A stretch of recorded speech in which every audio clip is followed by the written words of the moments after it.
કરીશું અને એક પણ અંગ રહી ન જાય એનું પણ આપણે ખાસ ધ્યાન રાખવાનું છે।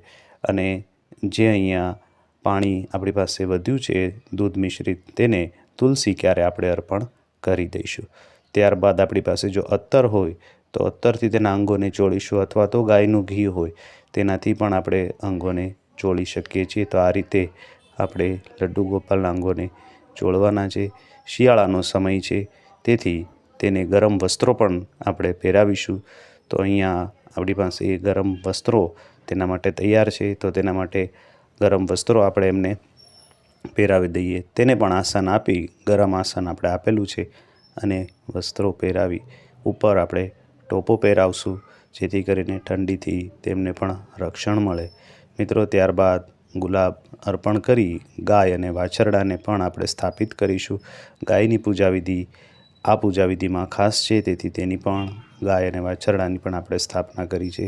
હવે ગંગાજળથી ગણપતિજી, લક્ષ્મીનારાયણ, લડ્ડુ ગોપાલ અને ગાયને આપણે સ્નાન કરાવીશું અને આ રીતે જનોઈ અર્પણ કરવાની છે। બોલીએ ગણપતિ મહારાજની જય।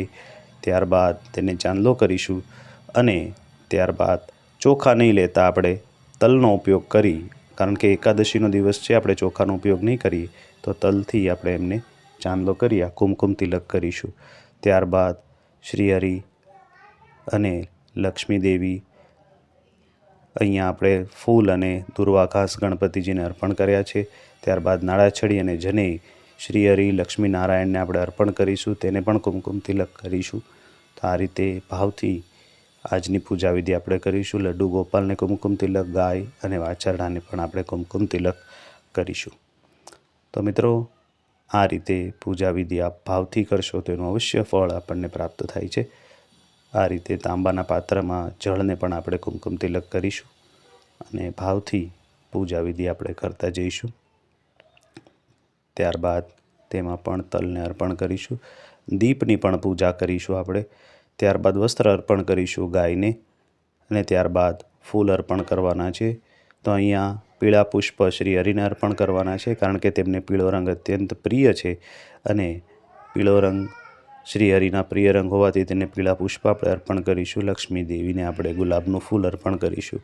ત્યારબાદ લડ્ડુ ગોપાલને પુષ્પ અર્પણ કરશું। બોલો લડ્ડુ ગોપાલની જય। ત્યારબાદ ગૌ માતાને પુષ્પ અર્પણ કરી અને ભોગ અર્પણ કરવાનો છે।